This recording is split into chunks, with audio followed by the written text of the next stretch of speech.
So, welcome back to the Kinect U Podcast. On this one, we've got Robbie Dunchow and Dean Haggar. So, guys, welcome. So, can we get a little introduction to who you guys are and who Goldbrooke Homes are? Robbie Dunchow, and I'm from East Anglia in Lowestoft, and I'm construction director at Goldbrooke Homes. Run my own construction company. Been doing that for about 8 years with my wife, and specialise in groundworks, do all sorts of work really. And that's me. I'm Dean Haggar. I'm commercial director at Goldbrooke Homes. I've also got my own groundworks company as well, Haggar Construction. I'm naturally a quantity surveyor by education. I used to work for some big developers and some smaller developers, and naturally we formed Goldbrooke, didn't we? Yeah. So how did you two first meet? So we met on Andrew Hubbard's 3-day property developers blueprint course. Yeah, developing homes, yeah. Nearly just over 2 years ago. In 2020, September 2020. Yeah, so that's how we met. I don't know if big shout out to Andy as well. He's our mentor as well, and he's a great guy. That's how we met on the course. Right. So for anyone that's listening, what is it that you found useful on his program?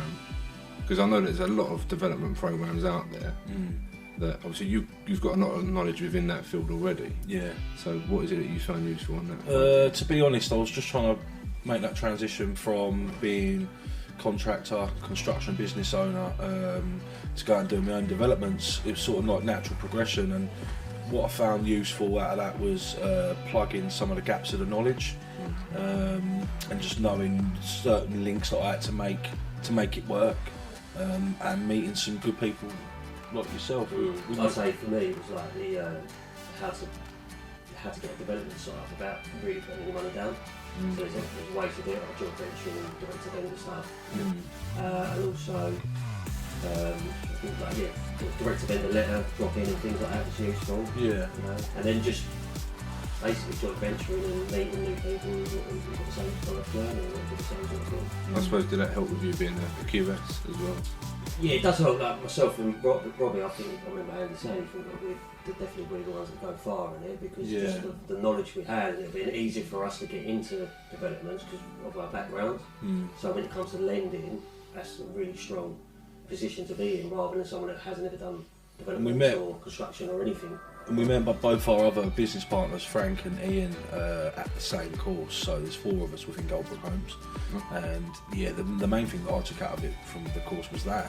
You know what I mean? I think you probably mentioned about originally it was Robbie and Ian that started Goldbrooke Homes. Yeah. So Ian approached you, did he have a bit of land? Yeah, he had a couple of deals come across him in Suffolk, where I live, and he's from up north. So he just said, look, we'll have a look at them, if you can take them on from a construction basis and project manage from there, and I'll handle out all the legals, the funding, which was the stuff that I struggled with.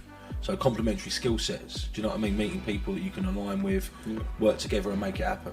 So that's the main thing that I think we both took from that, wasn't it? Yeah, and then obviously this time of the year really is when we come on board, wasn't it, me and Frank? Yeah. We went on a retreat with our mentor Andy. Obviously Ian and Robbie were always working together as Goldbrooke. Come back and the guys had a few deals on the table, and I think you kind of thought, well, we're better to do it all together rather than doing the commercial side of it.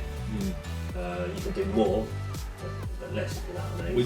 I haven't got to worry about doing the legals, the funding, site running, which I don't do probably a smaller development like that. Now we've taken a lot more. I think it's the same for me as well, really, because me and Ian had aspirations of doing 2 or 3 smaller sites a year at first, but then we both rapidly thought we could quite easily scale this up with the amount of deals that were coming in, and we thought get some other people in that had different skills to us. So you've got your other companies that you run. Yeah. So tell me a little bit more about those. So it's just my construction business really, which I started off about 8 years ago now. With my wife really, she gave up her full-time job about 5 years ago to help me because business grew really quickly. I was in business with someone else first. I started with someone else, didn't work out, we fell out. A few reasons. But yeah, that's got my wife on board, made her give up her job to come and help me when things were getting really busy. It just grew from there, really. I just sort of went up and down, had a few problems growing the business over the years, which ultimately led me to wanting to go into property development full time, working for myself, being my own contractor, no end client, scale down the team a little bit. Do you know what I mean? So I'm intrigued, as I'm sure many people are. Who is Robbie? Who is Robbie Dunchow? Like me, mate. You might as well go home, Dean, to be fair. Like. Yeah. No, so... don't worry, mate, I'm coming to you. I'm coming to you next. Who am I? I could probably answer this, yeah. Father, husband, good friend, businessman, entrepreneur, if you want it in bullet points. I care a lot about people. I like helping people, whatever they want. You know, if I can help them out with, their business or motivation, I like to give people a good mindset. Try and teach them how to, overcome problems they're having, mental health issues that I've had over the years that I've got through. I like to try and draw on that experience and help people through their own problems and try and navigate life, because it's hard, isn't it? Do you know what I mean?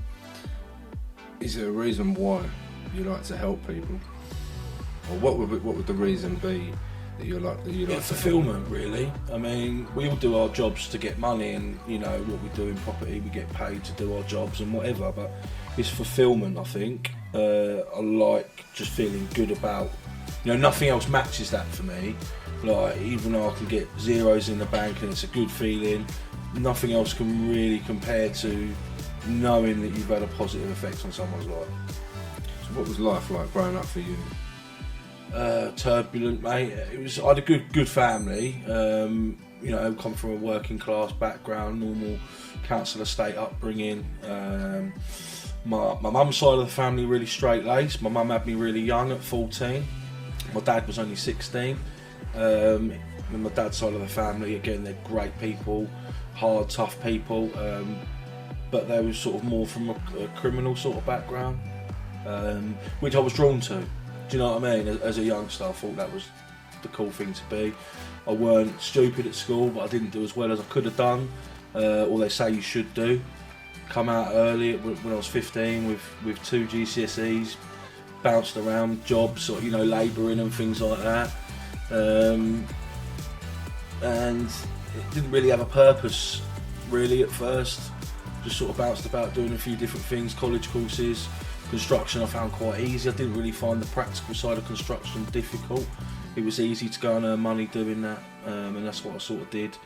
Fucked around when I was younger, got involved with silly things, made some really bad decisions that probably ultimately led to my mental health problems in the end. So, yeah. What was the question? I went right off it then. No, keep talking, mate. That's who I am. I mean, it's sort of put me into learning about myself over the past 10 years. After I battled with mental health, after I lost my dad when I was 18. I found him dead in his flat when I was 18, and that was really a massive point in my life that I can really look back on and say that is when things were going really downhill for me. It was all a bit of a blur, the age of sort of 17 to the age of about 23, 24. It was quite a tough time. Obviously, the obvious question is, how did you overcome it? A good support network.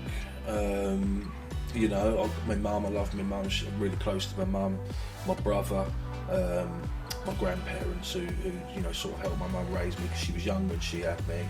So I was always really close to them. A good support network, and I had some good friends, some not so good friends at the time, but and the self-belief, mate.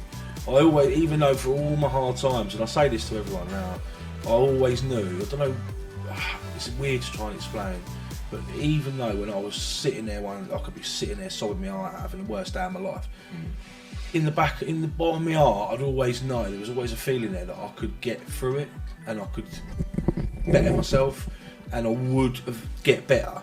Do you know what I mean? I can't even explain why I had that positivity in such a dark time, but I always had it. Do you know what I mean? I could be having the worst time ever, but I would always give my head a wobble at the end of that day and go, nah, come on, you will get through it. You will get through it. It's just that. Did you feel that there was something you had to prove to people, like the people at Yeah, school? massively. People that say that you were decent, you was clever at some point. Yeah. And you only got the 2. Yeah, not just that. I used, because of my family's background and the reputation that they had, I was always put in that bracket of, you know, This is who you're destined to be. I was that kid where, you know, although my mum and lovely people, and I'd always be that kid where their parents, I don't really want you hanging around with that family. Do you know what I mean? Not that I do, mate. I'm not ashamed of it at all, because I'm like, people are people. We've all got our experiences, and do you know what I mean? But I was that kid. You know, I don't really want you going around with that family, like, you know. Yeah. No, I completely understand that. And it's funny now because you can look back, Yeah. and you can say, look, Yeah. but at the time it hurts. Yeah, totally. And there's going to be people that may not listen to this now, but hopefully in the future. But there's people now that are experiencing that at a similar age that you was. Yeah. May not have gone through the same experience, but they feel the same things that you feel, that I felt, because I've been through a similar experience to you. The people that listen will know, but it's the determination that you had at the time to then get through that. Yeah. So obviously, moving forward, like you say, proving people wrong was a massive part of that, but Huge. coming on to your wife, I would imagine she was a huge part of the transition. Yeah, if anything, she was key, mate. To be honest, she gave me purpose, give me a reason to want to, you know, better myself and get out, and give me a little bit of hope, really, because, you know, I've been through some shitty relationships before that it didn't work out for whatever reason, and it just sort of showed me everything that you know, how I didn't want to be treated by a person in the previous relationship. So when I met her and she ticked the boxes, I was just like, you know, this is what I need. Yeah, she was really, really big help to me getting over getting through to the next stage of my life, really. Without her, I probably wouldn't be sat here now. What do you mean by that?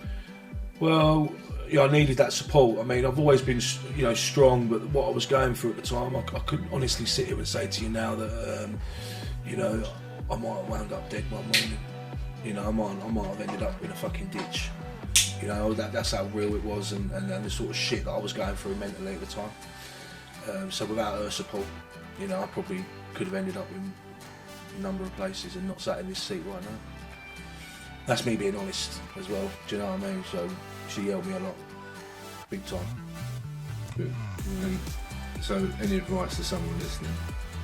So the support that she's given you, how did you get through that? Obviously you speaking to people at that time. Obviously it's entirely up to you whether you share what you was going through. Oh, all sorts, mate. But talking, for me, I had a very good support network around me. Yeah. So Buster, again, being one. I actually ended up, obviously like I mentioned before, rehab. I was sectioned for my own health reasons. Not really for anyone else's, but it was a case of you need to be put away for a little while because you're at risk here. Yeah, I was pretty much at that point. Yeah, it was. You know, I was going through all sorts. I set up a mental health support group when I moved to Lowestoft because my wife's from Yarmouth, you see, so I'm not from that area. And I moved down there about 11 years ago now. And I was at that point, I was on the road to recovery, I like to say, but I was still in it. Do you know what I mean? I was still struggling with my demons and that. And I took them with me. I thought that moving away was going to ultimately give me that instant, like, fresh start, you know, boom, it's all going to work out, but it weren't that easy. They come with me, you know, I packed my bags and my demons jumped in the bag with me and they come with me. And it took me a little while to get through it, a couple of years, you know, and with massive support from Ali. And like I say, without that, I wouldn't have had it. I started up a mental health support group, and in hindsight, it worked for a lot of people. It was a weekly thing in Lowestoft people used to come to, and you know, at the start it was like 5-10 people a week, turned into about 60 people a week. And I then I couldn't go anymore because it got a bit too much for me. I was a bit like an agony aunt. And at the time, in hindsight, looking back now, I think I was at that point I was at the breaking point, my last sort of car crash time, if you like, and I think I was using the mental health support group that I set up as deflection, because I was trying to ignore what I was really having to address myself by taking on everyone else's problems and being like, oh look, I can help you, and I had to help myself. And I was, because I sat there and I listened to a lot of people's stories, and it really puts it into perspective when you hear other people that have been through a lot worse stuff than you. Do you know what I mean? And it really makes you sit there and think, you know, I thought I was bad, and then you hear someone come in and knock you off your seat with what they've been through, and it's like, okay, I'm still here to tell the tale now. Do you know what I mean? Like, and that was the sort of turning point for me. I was at the point where I, you know, nearly lost. When I got with my wife, and we'd just been married, I had a little bit of a, you know, stumbling block, and nearly lost her over it. And that was the point I thought, no, now I need to really kick that into touch now. You know, we were trying for kids at the time. You know, things were stressful with the business. I felt like I was on my own, like a lone wolf, and I had a bit of a relapse, if you like, and that was it. When I thought I was going to lose her, and I was going to lose everything that I was trying to build, that was the last point for me to sort of kick everything into touch. So had I not had her there to give me that strength and purpose, I probably wouldn't be sat here now. You are though, mate. Yeah. I'm, you know, and I'm thankful to that for her, and I suppose I'm proud of myself for being able to get through it, because I know people that have been through the same thing and not come out the other end. Do you think, I mean, you can ask me the same question, does it still follow you today? Do the demons still follow you today? Yeah, because it's everywhere. Do you know what I mean? Yeah. With drugs and things like that, it's everywhere you go, it's everywhere, you know, especially in the construction arena, when you've been working on building sites and people live for the Fridays, and do you know what I mean? And I used to be part of that crowd, you know, 15, going back that sort of time, 15 years ago. And when you're working around those people that are constantly talking about it, and it's in your ear, it's in your face all the time, it's hard, man. Do you know what I mean? To have that strength and say, no, I don't want that. So yeah, I think they do follow me to a certain extent. Yeah, 100%. So what have you implemented in your daily routine now to overcome the demons, the barriers, or what's your daily process? To be honest, mate, it's I try and just not put myself in them situations. Do you know what I mean? As simple as that. I try not to. I don't go out much anymore. You know, I've done that whole thing. I do socialise. I go to networking and do that sort of thing, work and business related, and I make friends there. But I don't really go out partying, drinking, socialising in that respect, because it puts me in a vulnerable position that I don't like being put in. Very, very similar to myself. I had to stop drinking, stop smoking, stop doing obviously the drugs. Which anyone listening, don't do drugs. No, shit.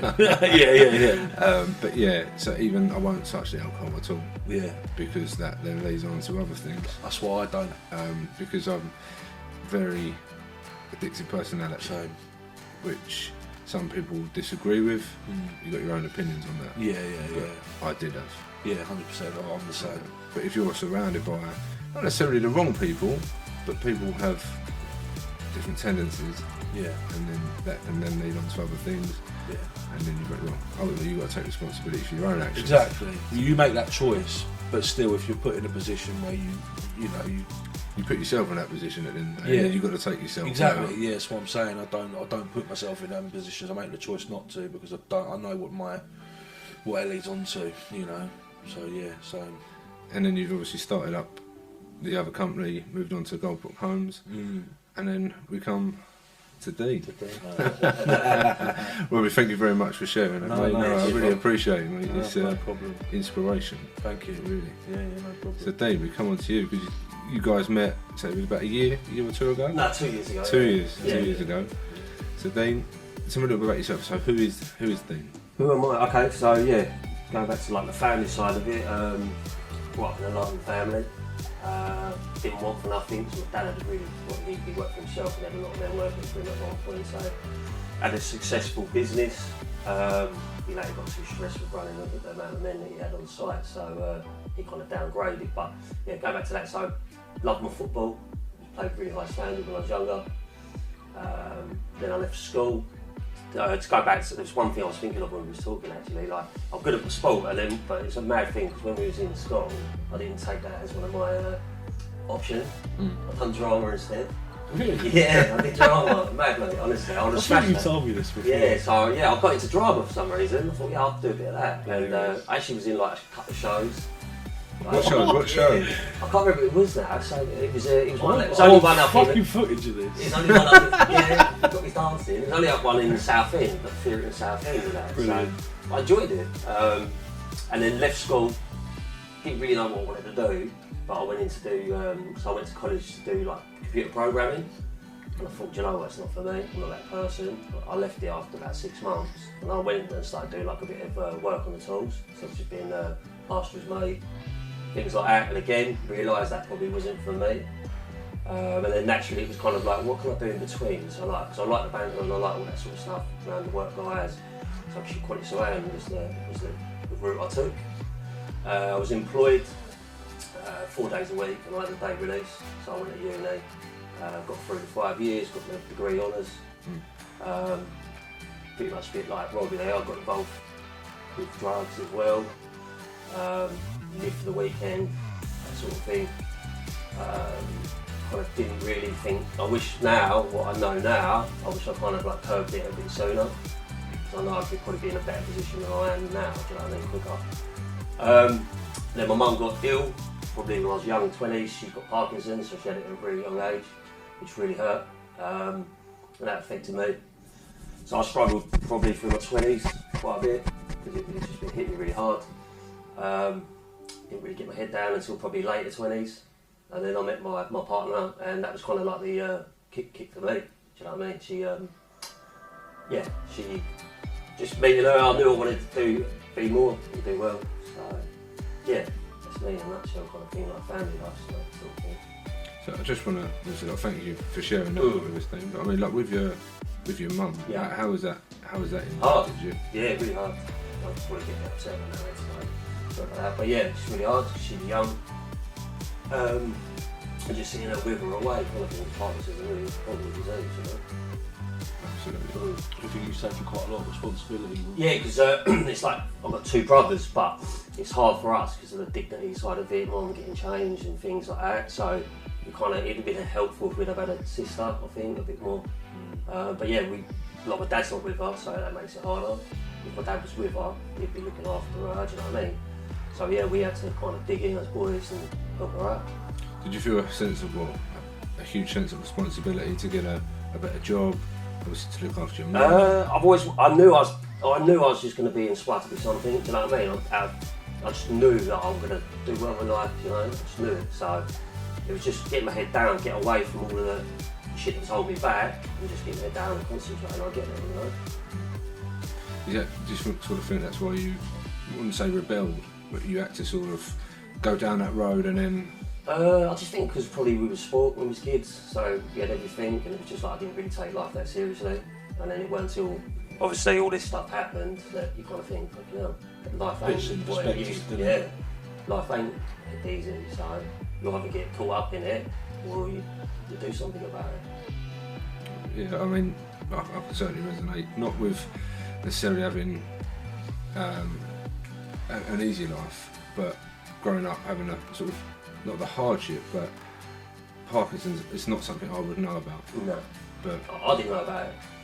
So I never knew about it until my mum had it, and then you start googling because I'm better now, but I have health anxiety, and I had it really bad for the last probably 3 or 4 years ago. I had it really bad, and so I started googling. And I was like, is there an opportunity that I can get it, and things like that, which isn't. It's about 10% chance kind of thing. But so do you still suffer with anxiety now? Yeah, I do.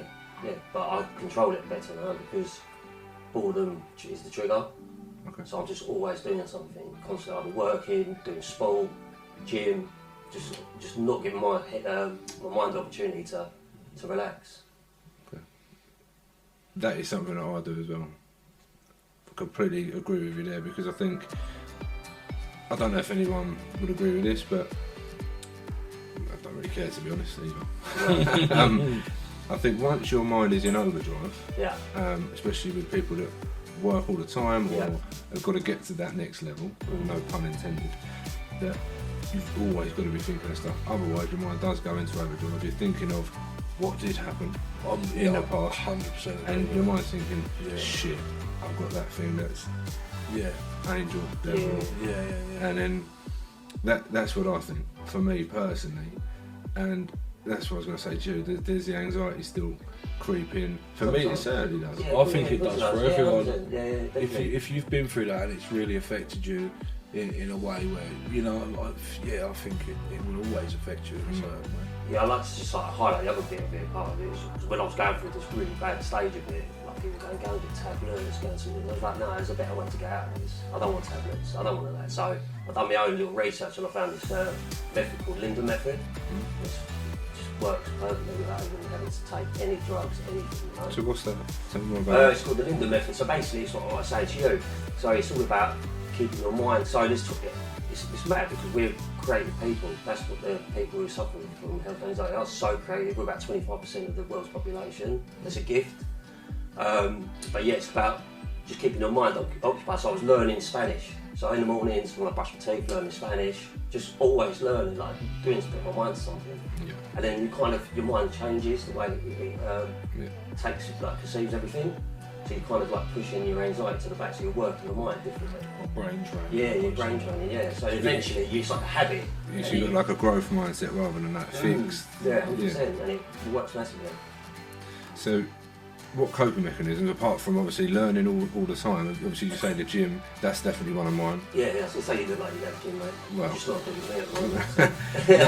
Let's not talk about gym.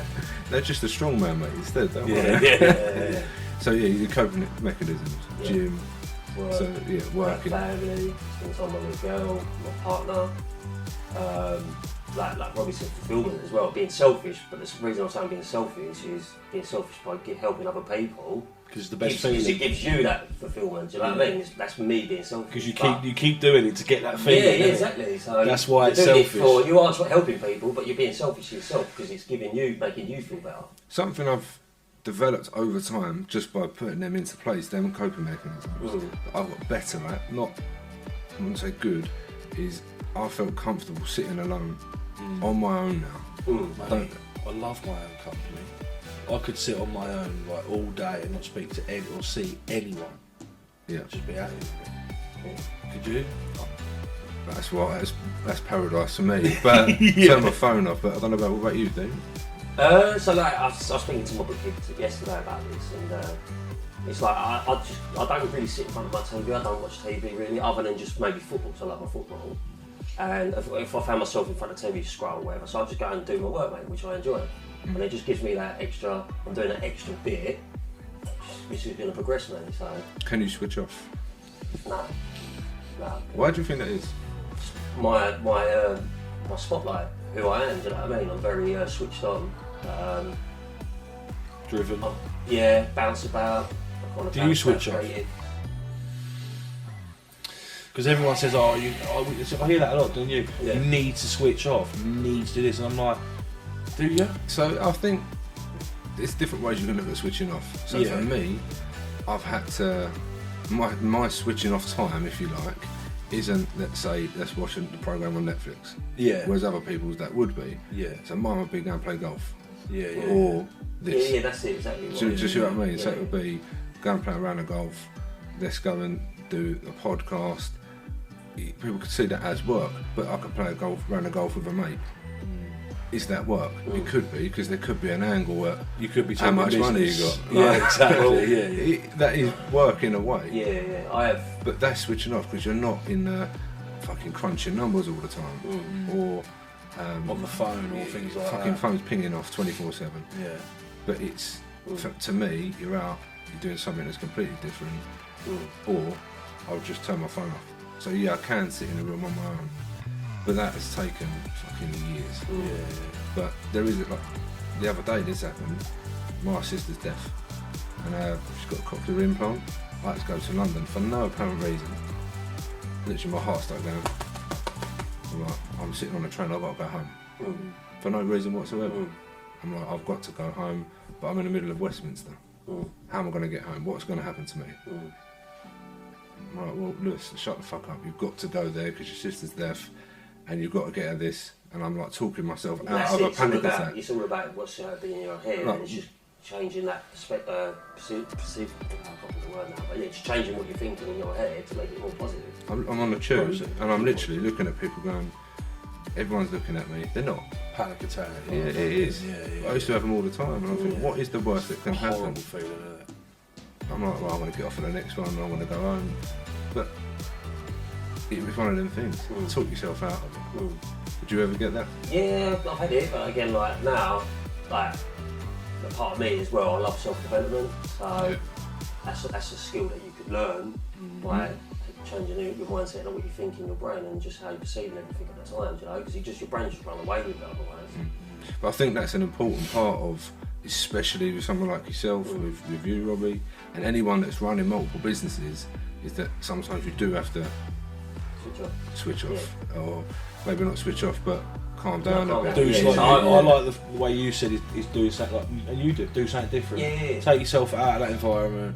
Go and play golf. You play golf. Yeah, so I've got a business coach now as well, so I need to obviously learn to be the best entrepreneur I can be, and they speak a lot of that. You've got to have your downtime, so you've got to give yourself a pat on the back, celebrate your wins, which we don't do enough, I don't think, as people, probably a lot of people don't. When even the little wins, you got to celebrate it. Absolutely. I think you've got to have time for yourself. Time with you and your kids, just you and your kids. And your wife. Like, I agree with that. And I do struggle with that because I'm so fucking committed to the cause. Like, don't get me wrong, I've made massive changes over the past year. I mean, you know, I'm trying to pick my girl up from school. You do a lot of running around with your little girl as well, don't you? I try and do those things that I wouldn't have normally done. So pick the kids up from school, take them to school, and actually do those things that you wouldn't normally do. Spend time. I think that's massive. I think when you're present with your family. That's the reason, especially for me, why I do it.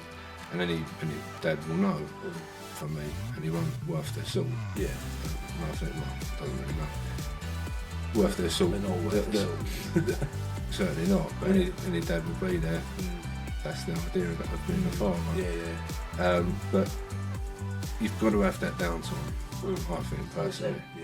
Personally. But going back to you being a QS, you've learnt that. Yep. That's not easy. No. Tell me more about that. Yeah, so I went to college for 5 years, started doing a HNC, then went to the HND, then done the degree after that. And so I was working at the time as well, so it wasn't me full time doing the uni, I was paying it, so I didn't have to pay the fees, which was quite handy, because they were expensive. And I was working for a dry lining company based in Kent, but a lot of their work was in London. I was going up there, driving up there, I was only a young lad then, probably 18, got my first car. No, 19, 20, but driving up over the bridge every day, 70 miles there, 70 miles back, because I just knew that I wanted to progress, so I'd have to take the pain and everything then to do what you got to do. Do what I've got to do, yeah. Then I started doing work for a reactive company, Connells, for 3-4 years. After that, which is closer with Basildon. And I knew I wanted to get into new build, so I was like progressing to that new build. It's hard to get into new build if you don't start that way because they kind of frown upon it because you haven't got that experience. So then I moved up to a smaller developer, learned developing from that, like QS in developing. I learned a lot from them because it was more, it was a smaller company, so you learned more different things rather than just being a QS and being like a procurement monkey. And then from that I went to Simono's, where he was a procurement monkey, so I didn't really get out of sight, hated it, all I was doing was procurement, and I thought, no, this is not me. Then I went to a bigger developer, which was based in London and Essex. I was curious running a big project there, 120 million in total, with support from a commercial manager. And that was like a difficult development because it was CLT modular, so I'd never done it, but I learned a lot from that as well. And I always knew that I wanted to do my own thing, so in 2020 I started setting my dad's business up to do more bigger groundwork stuff and try and progress that so I can make the jump naturally. So you were running another business alongside? Yeah, so I was set up, so I got a big contract in biggest contract for us. Well, my dad downsized. My dad had 80 men at one point, and then for the last probably from 2006, maybe a little bit before that, he went to a one-man band working for Port of London, just doing all their maintenance, groundworks, like marine civil engineering. My brother's into groundworks as well, so it's kind of like, I'll get this contract, which my friend gave me the opportunity. Done it, made quite good money out of it. We made really good money out of it, actually. And then in between that, I was getting some more other little jobs. So my brother was running that. So my brother quit his job on the machines, working for a big groundworks firm on the developments, and he was kind of doing all the work. And while I was working, I was doing that on my side. So it was my like side hustle. And then it got to 2020, end of 2020, and I thought, well, I'm going to make the jump now. So I made the jump, and then started building the house. So when we took over, it was like my dad's turnover was probably, or his value of his business was probably worth 110 grand when you take out all your liabilities and what you own and what you've got left in assets. And then we went through the bookkeeping yesterday, it's gone up to about 280, 300 grand of business is going to work. So that's for our progression. And then again next year, and like probably kind of the idea is to get enough developments that we kind of use our own label within that, and it keeps everything inside while we're doing other stuff probably outside and all. Yeah. So it's working well. You've worked really hard at it. Yeah, I've been working hard, mate. Still working hard at the moment, but that's what I know where I want to be in 5-6 years' time, where I can kind of like relax a little bit. But my natural thing is, like I said, so I've got my own business coach now. I want to help build our business, the whole business, and then I want to buy businesses, maybe build up businesses more, sell them, do things like that, learn all that. Got some good ideas as well when we come up. Yeah. So obviously you're now the commercial director at Goldbrooke. Yeah. So what do you do at Goldbrooke? So I do put all together the appraisals, so like the build construction cost fees and stuff like that. These guys will go out on site and do a site appraisal, pass it on to me, and then falls our appraisal. Ian will then go through all the funding, the legals, and all that sort of stuff. But then I'll start then doing the procurement.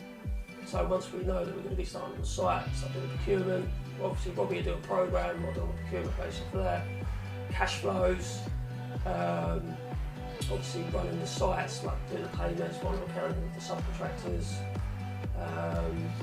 And then really anything commercial. So, and building the business as well, essentially like implementing, bringing in, when we start growing more, start getting people working on themselves, and Robbie, building we build the finance side of our business now with a bookkeeper. Shout out to Vicky. She does a really good job, she does my books as well. So yeah, that's really work there.